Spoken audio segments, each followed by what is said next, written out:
Hello and welcome to The Big Fight, a show that is young at 23, the oldest running debate show on Indian news television. I'm Sanket Upadhyay. The Bharat Jodo Yatra has been gaining a lot of traction for its message of peace, harmony and unity. It has crossed many states, particularly in the south of India. But then when the Yatra reached Maharashtra, Rahul Gandhi made a very strong statement against Damodar Savarkar, saying that he surrendered to the British. Now, this is something which many people say is something which is documented. This is documented history. He then produced a letter where he said to have signed off, Savarkar is said to have signed off by calling himself a humble servant. Then the BJP and the RSS dug up letters written by Mahatma Gandhi, Mohandas Karamchand Gandhi, using the same sign-off. While all of this is still happening and a debate on the legacy of Savarkar is still on, the big question is whether this was really required when the message of the Yatra was peace and unity. In that sense, is this statement by Rahul Gandhi a self-goal? Now that is something which we are going to put to debate in just a short moment from now. But also on the show, we speak to noted journalist and author P Sainath. Now you must be thinking, P Sainath, everybody loves a good drought, farmer distress, agrarian distress, rural distress, and his very famous works. Why is he talking about Savarkar or modern Indian history? Well, he has written a book by interviewing the last few remaining freedom fighters in this country. This is a book that honors the freedom foot soldiers. He says, pick your own Savarkar, but do not forget the foot soldiers. A lot of people led this freedom movement, and not only the ones we have idolized. He says, revisit the history as it is being told right now. That unmissable interview is going to play out in just a short moment. To begin this broadcast, I would like to introduce Shruti Kapila, Professor of History at the University of Cambridge. We also have Mr. Deshratan Nigam, a political analyst. Thank you very much. Ms. Kapila, thank you so much for your time. I want to begin with you first. What do you make of this debate that has begun in India on the history and legacy of Savarkar? I think this is a debate that has actually been in India since its founding 75 years ago. That actually there is a psychic and political division in the character and identity of India right at its formation. And while there is no direct culpability established with Savarkar, but it is true that Savarkar's political enmity and nemesis was with Gandhi. And those are the two visions of India which have always existed. The reason they have become important today is for two reasons. One, that the BJP is now in power. We saw the coming up of Savarkar actually in the 90s when Hindutva, his polemical text, became part of public discourse for the first time in independent India. And really now you have it everywhere. So this is a debate which is in the 20s, 30s, 40s, 50s. As a historian, I can give you evidence for, is a fringe and secretive and parallel movement to the mainstream nationalist movement of India, whether it is Gandhi or whether it is Nehru. And today the struggle in India, the history wars in India are really about the future identity of India. So this is not about the past.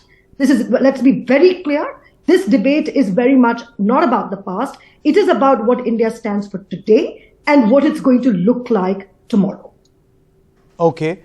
Deshratan Nigam, before I come to you, and if you allow me, we also have Damodar Savarkar's grandson with us, Satyaki Savarkar. Can we please have him on screen? Hi, Satyaki, you just heard Professor Shruti Kapila and what she has said about, the legacy of and we also have Gaurav Pandhi, spokesperson of the Congress Party. So, thank you very much. Just very simply put, the legacy can be divided between a legacy between violence and non-violence, as political creed and as political method, as well as a debate really about a multicultural, what can be called in liberal democracies a multicultural India, or a Hindu first India. Okay. Satyaki, where do you stand on this discussion? Number one, do you feel that this was a conversation to be had right now? And secondly, now that we are talking about it, now that this has been raised again politically, what do you make of this? See, first of all, I would like to say that Mr. Rahul Gandhi has purposefully done this to gain the political mileage. That's the only agenda. To defame Savarkar and gain some votes, that's the only agenda for him, and he has done it purposefully.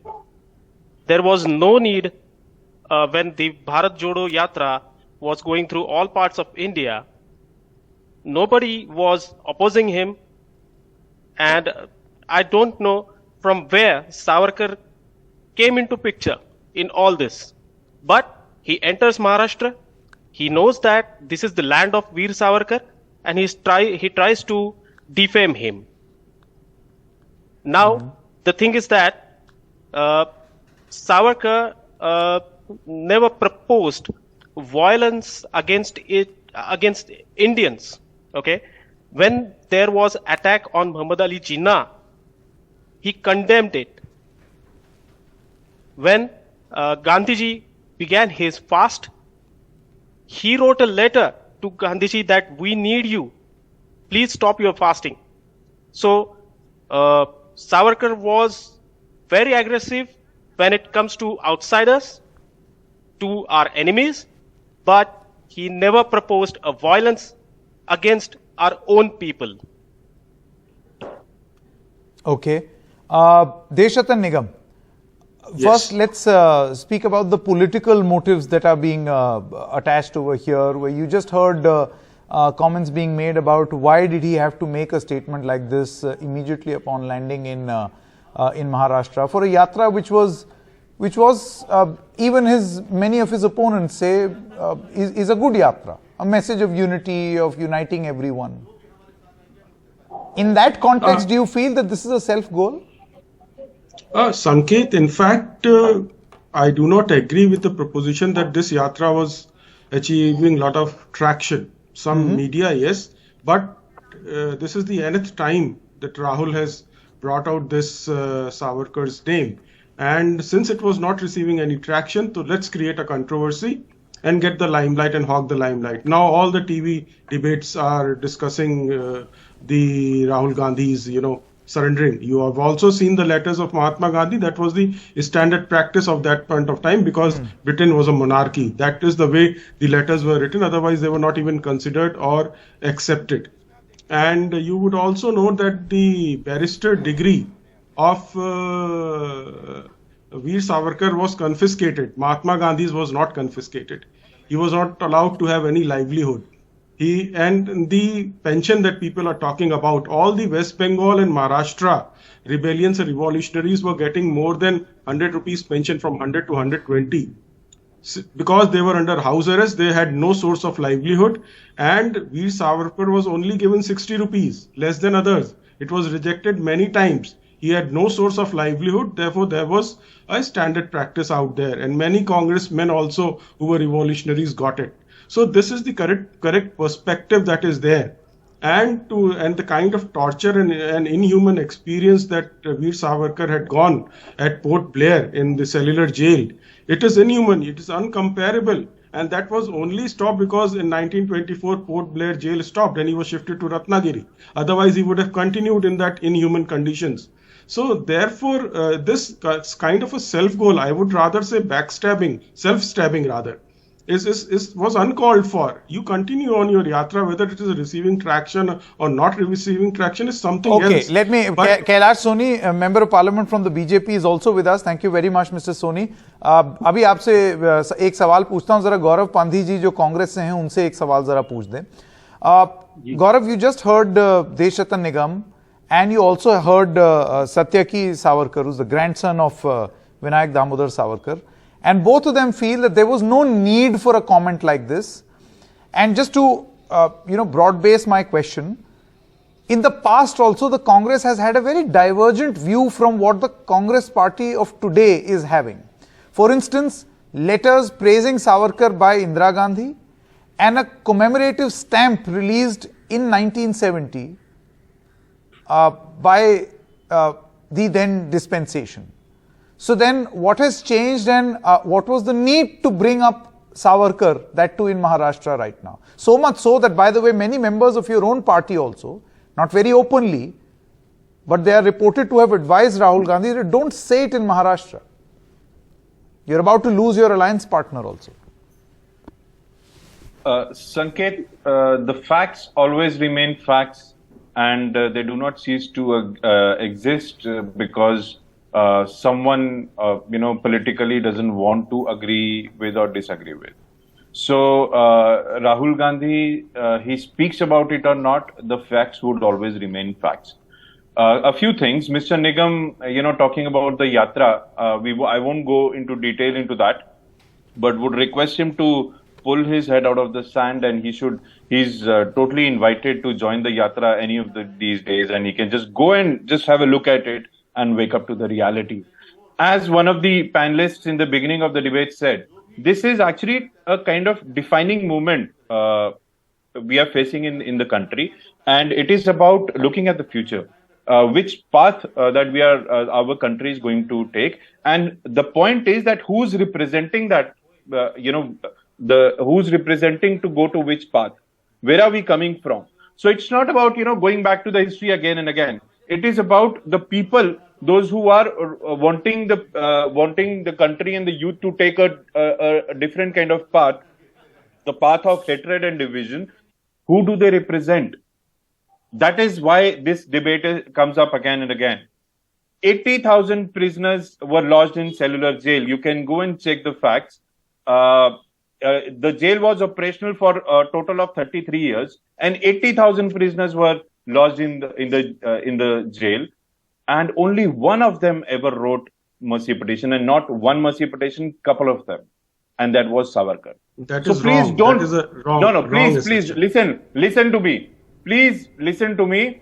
Do not tell us that there were atrocities. Yes, there were atrocities, and the freedom fighters embraced those atrocities.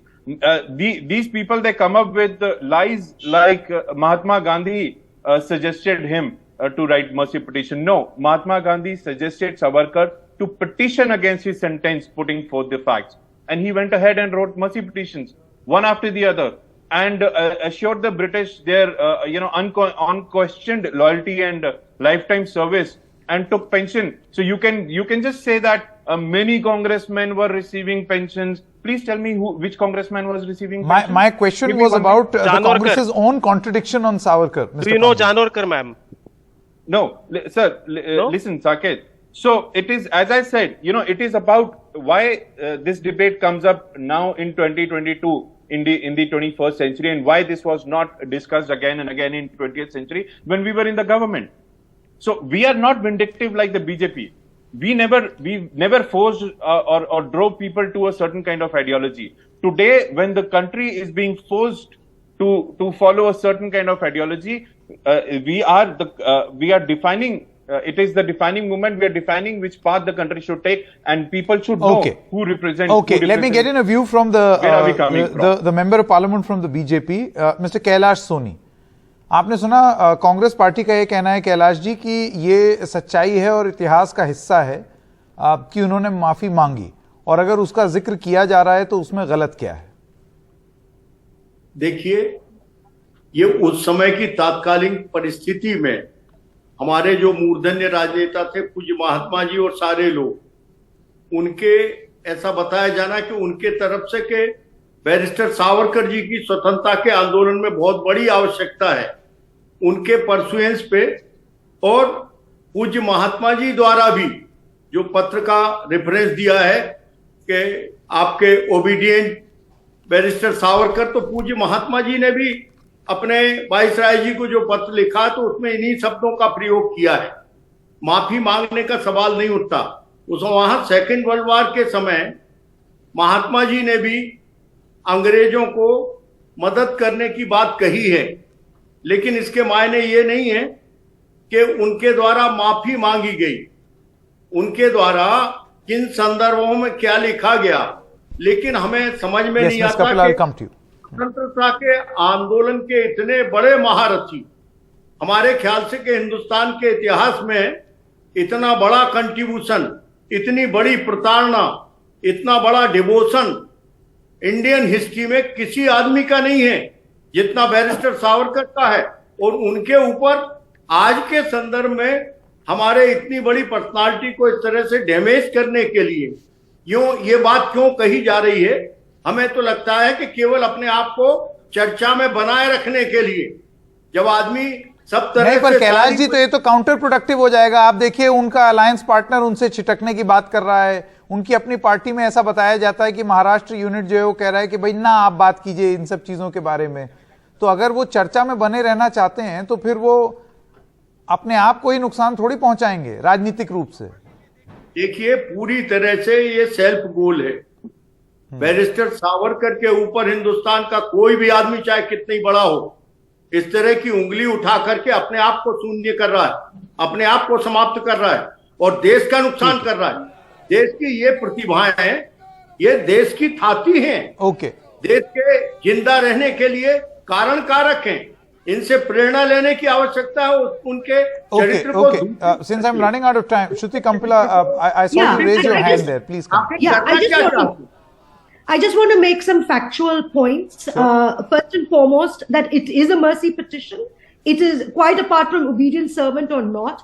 And Savarkar is exceptional in India's nationalist history to ask for it.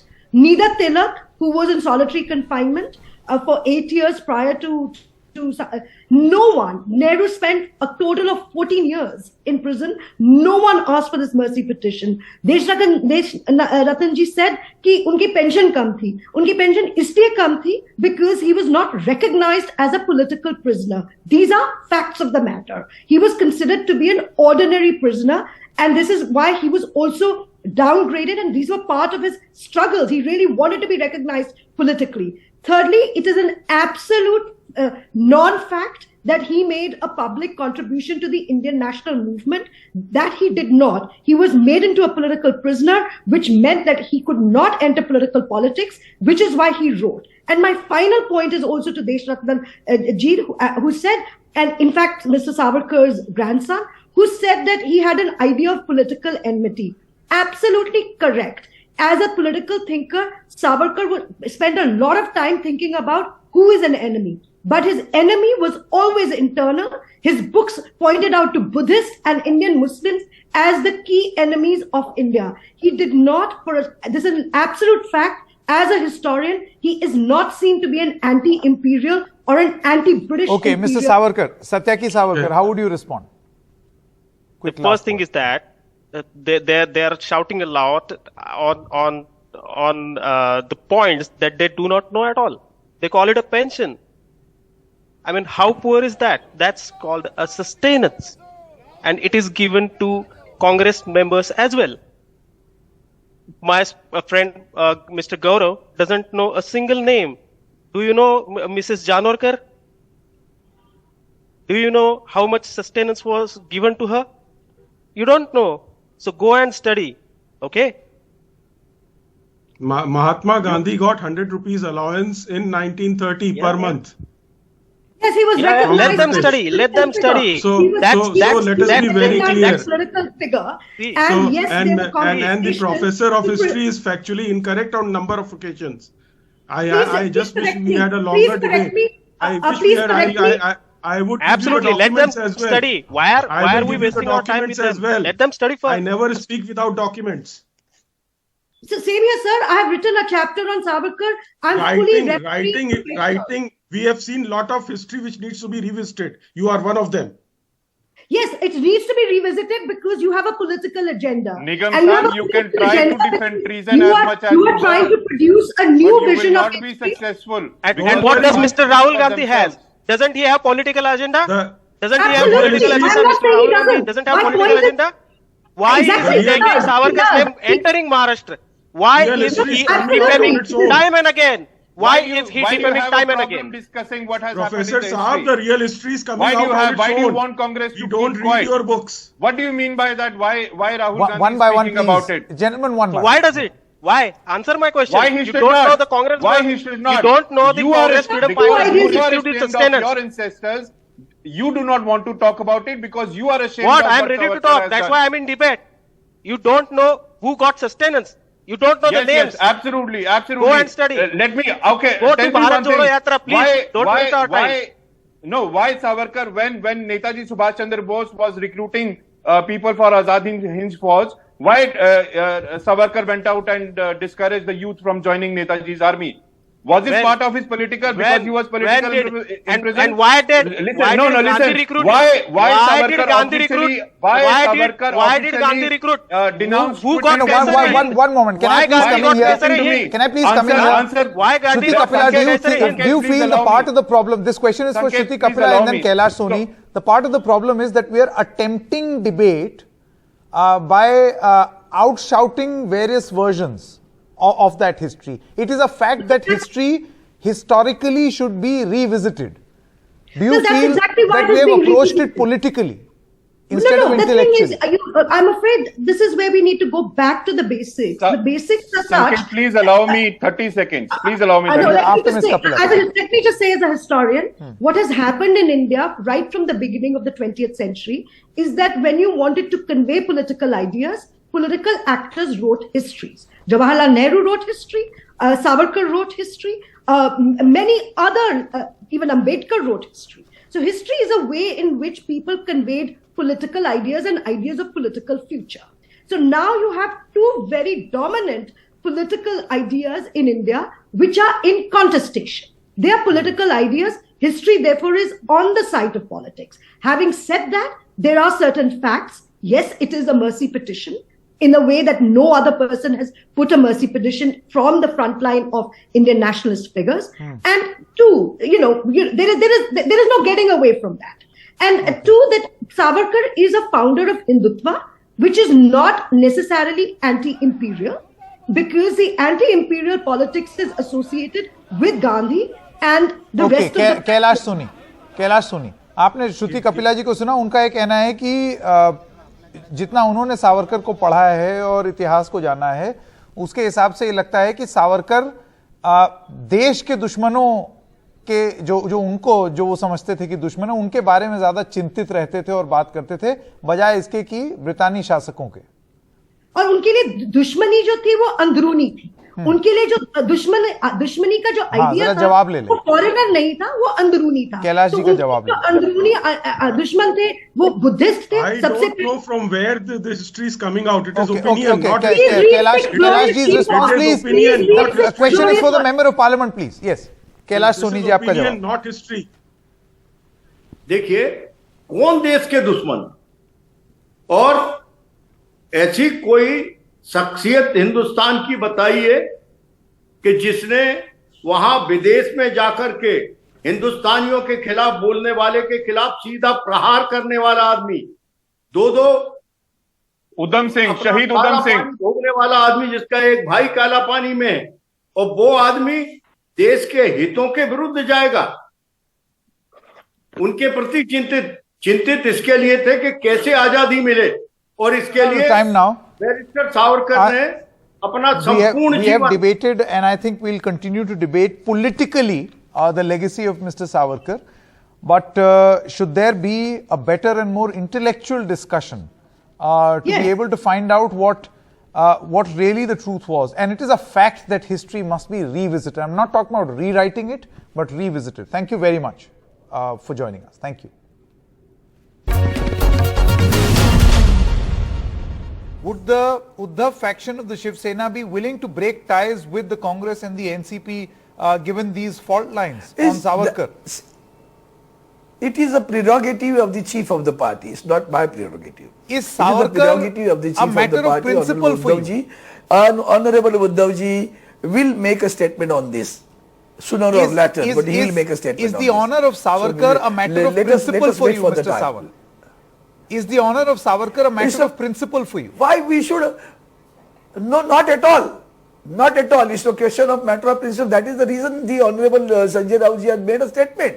Why you are in a hurry that the decision should be taken right now? Will be taken. We will also convey our resentment to them Strong resentment has been conveyed by him yesterday. What more you need now? My question is different, Thank you. Mr. Sawant. My question to you is, is Savarkar and the honor to Savarkar a non-negotiable issue for you, for the Shiv Sena, for Mr. Sawant, for Mr. Uddhav Thackeray? I think That his authority and his Absolutely, contribution I must mean, not be challenged.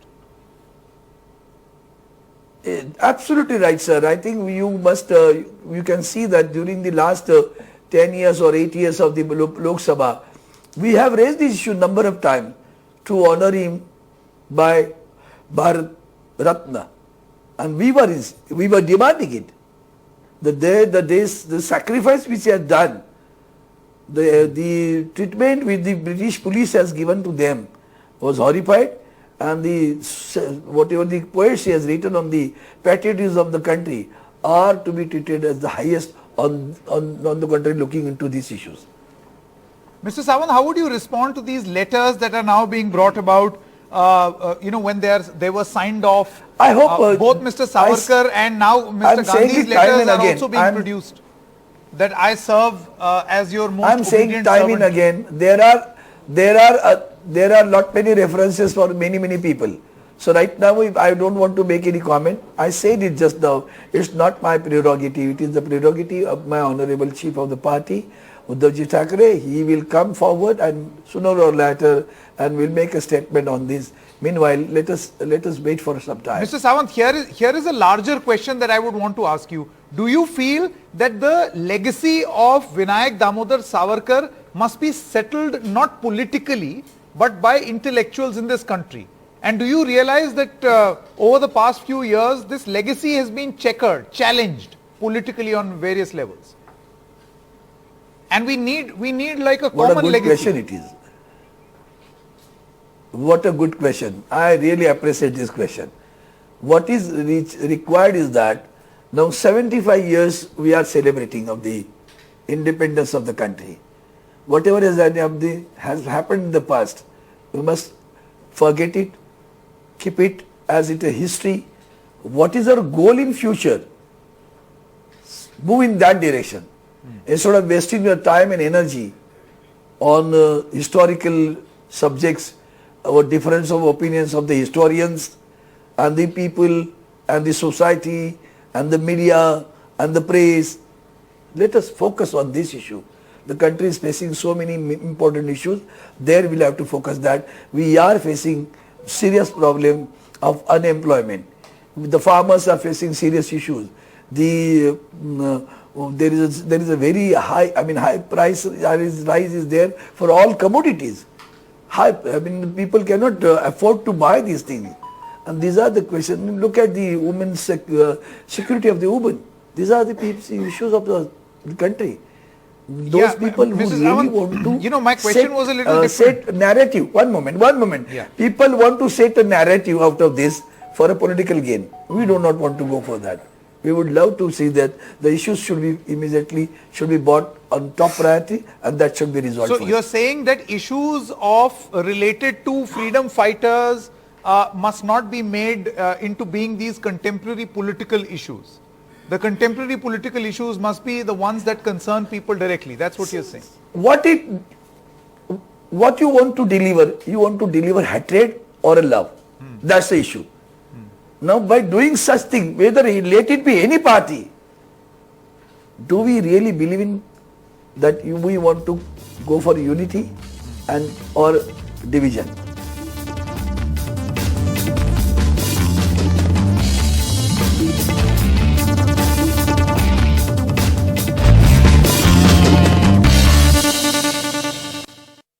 All right, welcome back to The Big Fight, and in this section I have the privilege of interviewing Mr. P Sainath, author of Everybody Loves a Good Drought. He's a journalist, columnist, author, and above all, Mr. Sainath, a celebrated human being. Thank you very much. Thank you very much for joining us in the studio. You're of course known, remembered, and appreciated for your work and your comments on agrarian distress, rural India's real problems, farmers' problems, farmers' agitations and related issues. But your latest book, which I have in my hand right now. This is the book. It's called The Last Heroes, Foot Soldiers of Indian Freedom. So I want to start by asking you, what forced you to make this very hard shift in public opinion that people know of you, of someone who comments on agrarian distress and farmers, to talk about people who fought in the freedom struggle? Many things, but first and foremost, this book is also about the rural. All the 15 heroes in it are, and one of the travesties of history writing is that most of us grow up thinking that the battles were all by these returning Oxbridge elites in Delhi, Mumbai, etc. All the great anti-colonial rebellions began in the villages. Yeah? And it began with farmers and laborers. In this book, you have 3 heroes from Maharashtra who were part of the Tufan Sena and the Prati Sarkar, which declared independence from the British in 1943 and held 600 villages in Satara for 3 years until 1946 and would not allow the British Raj to function. In fact, the leader of that got very angry when I asked him about underground government. He was mad. He said, हमारा सरकार तो underground नहीं था, वहाँ सतारा में British राज underground गई. we ran Satara. Captain Bhau. And at the age 95, I see this man once again joining the Kisan Andolan. Wow. And I go and ask him, and this is the Kisan agitation that took place. Not the latest one. The 2018 March. He started protesting again in his village in Sangli. And I asked him, what are you doing here in the heat? You're 95 years old now. And he said, then also, freedom struggle. We stood for farmers and laborers. Now also I'm marching for farmers and laborers. Wow. So there's your connection. Inspiring. Yeah, it's a lot about the contemporary times, the book in that sense. Sanket, in 5 years, there will not be a single freedom fighter, a single human being who fought for India's independence will not be alive. How many have been interviewed in this? Or there are 15. Here? 15. And one village, whole village. But so you can make it 16, 18, whatever. So essentially, for the benefit of our viewers, let's just tell you that this book is about people who participated in the freedom struggle, the foot soldiers, not the big celebrated freedom fighters that we idolize, but the foot soldiers. 17 or 18 of them left in this country, interviewed by P Sainath in this particular book. So that's the significance and importance of this book, that the freedom struggle belonged largely to these foot soldiers. In fact, Mr. Sainath, I believe the Mohandas Karamchand Gandhi said it also in 1931, that great men seem to be the cause of revolutions in the world. In truth, the people themselves are the cause. Absolutely. And the thing is also that there are maybe about 200, 300 around, but many of them are no longer articulate, can't speak. Like in the Northeast, I couldn't do what I really wanted to do. So that was one thing. They're disappearing fast. 7 of those in the book have died since last September. Oh God. Now, your next generation, the current generation, will never get to see, listen to, speak, engage with someone who brought them independence. And every one of them would keep correcting me when I use the words interchangeably and tell me, Captain Bhau of the Tufan Sena, he said, we fought for 2 things, don't confuse it. We fought for freedom and independence. We achieved independence. Oh God, that's a very powerful statement. Yeah. And every one of them in different ways is saying it. Freedom is a much bigger thing. Independence we achieve. So you may be independent from a colonizer, but you may not attain freedom. Very, very powerful thing to say. And that's why I begin the book with it.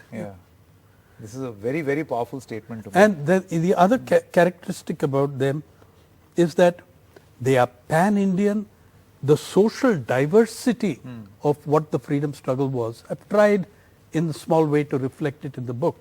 You don't read, when you read history books, you don't see ever a Dalit freedom fighter foregrounded. There were many of them. The Lal Sena in Vidarbha had a lot of them. The one who's in this book is sitting not a few hours from Delhi in Ajmer. He is alive, he is in great shape, he is 97 and he walks faster than I do. and Shobaram Geharbar, and much of what he has to say factors in very beautifully into the somewhat irritating debates we are lost in. Gandhi versus Ambedkar, Correct. who was greater. I think there is a mention of that in this book as well. Yeah, he of says these debates. The headline of his story is that when I asked him, he's a self-declared Gandhian. He also made bombs to throw at the British. And a Gandhian. and he's an Ambedkarite follower. I interviewed him on Ambedkar Jayanti. He said, "Aapke paas jeep hai na?" I said, "Yes." He said, "I want to garland the Ambedkar Murti." And then quaking, I asked him, how does someone like you, a self-declared Gandhian, choose between Gandhi and Ambedkar? Gussa aa gaya unka. He said, you choose if you want to choose. I choose those principles of Gandhi that I like, I follow those. Correct. Those principles of the Ambedkar, Baba Saheb, that I admire, I follow those. Who is anyone to tell me to choose? This is very significant. Mr.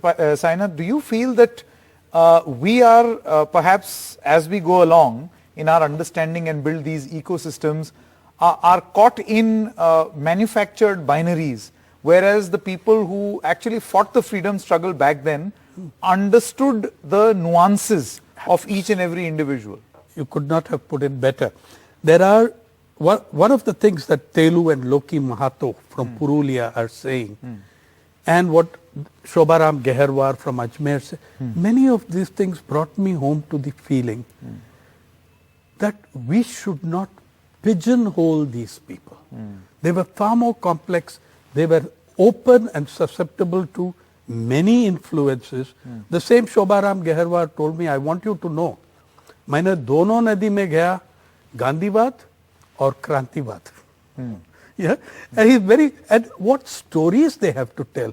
When he was underground, his leadership sent him to Mumbai, to Bombay, and he's very proud of who hid him underground. Prithviraj Kapoor. That's this trivia about history. This is the great beauty of it, and thus I come back to the point that I was asking you about how we have boxed ourselves into these manufactured binaries. You must have heard of this latest debate around Savarkar, Veer or Maafi Veer, right? Now I know for a fact that Savarkar does not find any mention in this book, but what is your impression of the manner in which this debate is being carried out politically? See, I actually got to know, I've been in transit and travel, and I got to know about it after landing here, that Mr. Rahul Gandhi had made some remarks. Now my point is this, that you can choose your Savarkar. All large characters were very complex. In my understanding, if I take the period till 1911, then we have to say that at that time, Savarkar was a bona fide revolutionary. I accept that. I think so. And I think that some of the writing before then remains interesting to this day. It's also, that is a fact and no one can take that away. Correct. It is equally a fact that after 1911 and his imprisonment, he goes a very long distance in the opposite direction. And it's not, I think it's ridiculous to fight over whether there was a mercy petition. I think it's ridiculous. The fact is, they're there in your national archives. The petitions that he wrote, they are there. You can interpret them the way you want, you can defend them the way they want, but they are there. As you said, pick your own Savarkar. You pick your Savarkar from before 1911 or after. No, but then Mr. Sainath, correspondingly, you look at letters of Mohandas Karamchand Gandhi. There was a time till the Second Boer War, 1899, where his letters were also signed off by saying, I remain, sir, your obedient servant. Maybe that was the way letters were written back then. Maybe not. But later, that language Gandhi never used. That's not so. In this, it's what you're saying about Gandhi also evolved. Okay, he was not asking for Purna Swaraj even at the time of Jallianwala Bagh. Correct. Okay, so that is an evolution. The same Gandhi who spoke about trusteeship in capitalism, and in 1948 is telling in the interviews with Louis Fisher that landlord, zamindari land ought to be taken and there's no question of compensation. It should be, nationalized, so to speak, or distributed amongst poor people. So there is a difference. Here, it's a very different direction the journey takes. It goes backwards to being, and then there are mercy petitions and there are mercy petitions. Okay. Now there are others, like the founder of the Desh Bhagat Yadgar Hall in Jalandhar, who wrote a mercy petition. There were many guys in Andamans who wrote a mercy petition. And within a week after they were released, we're back to bombing British cantonments and railway stations and things like that. The founder of the Desh Bhagat Yadgar Hall. Correct. He writes a mercy petition saying, ill health, ground, I can't do anything. But he did not write offering to collaborate. He did not write that. He did not say, I will bring young men to the path of the British Empire. These things he did not say.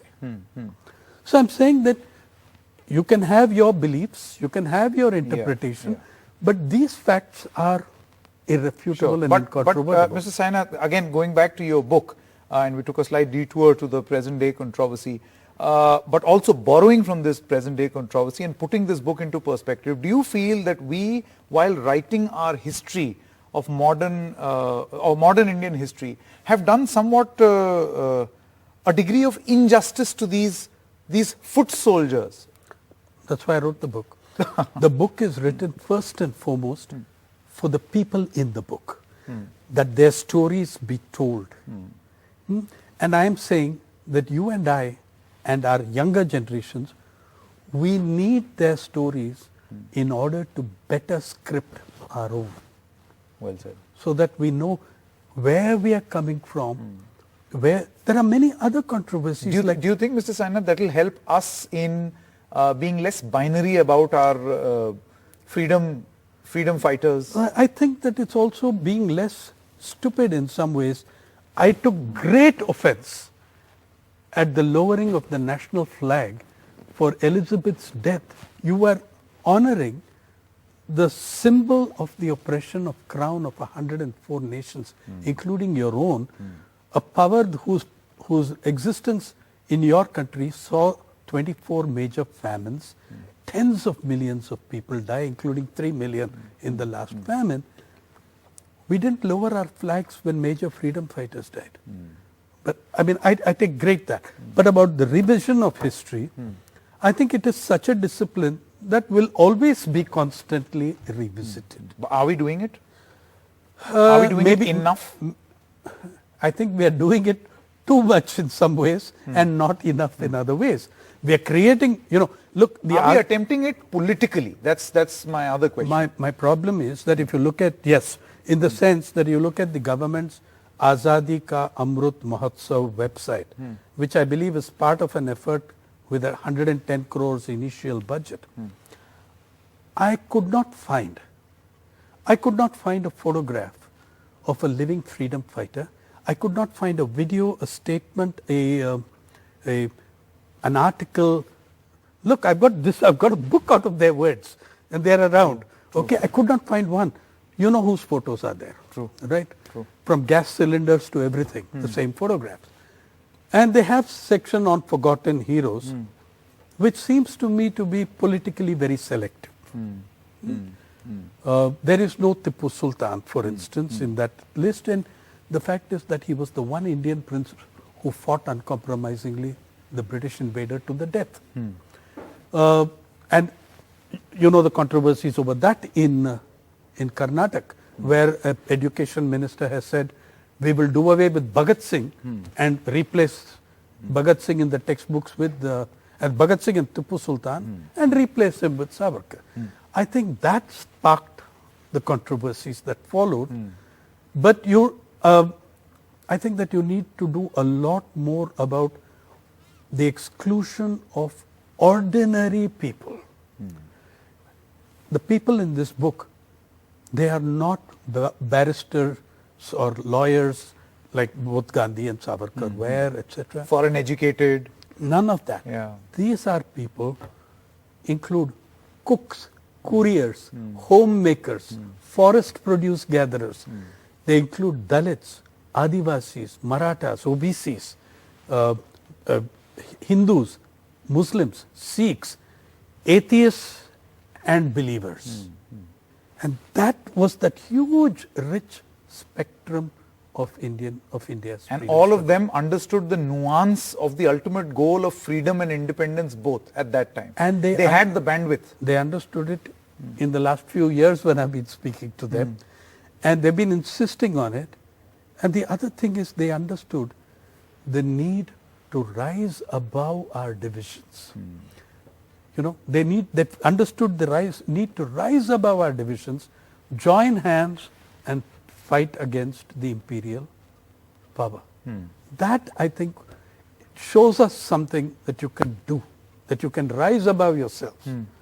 It was the ordinary people of the country who did that. Don't banish them from your history. That's what this book is not about, Savarkar. It's not. It's about who made that independence possible, who pioneered your freedom struggle. The Adivasis of this country. The line I have put in this book is, the first to die for freedom, the last to benefit from it. You know, within 3 years of the Battle of Plassey, Adivasis of Jungle Mahal were fighting the East India Company. For the next 100 years, the elites of this country were seeking accommodation, negotiating accommodation in the British Raj scheme of things. The Adivasis never once compromised. They stood up and fought. Whole tribes were wiped out.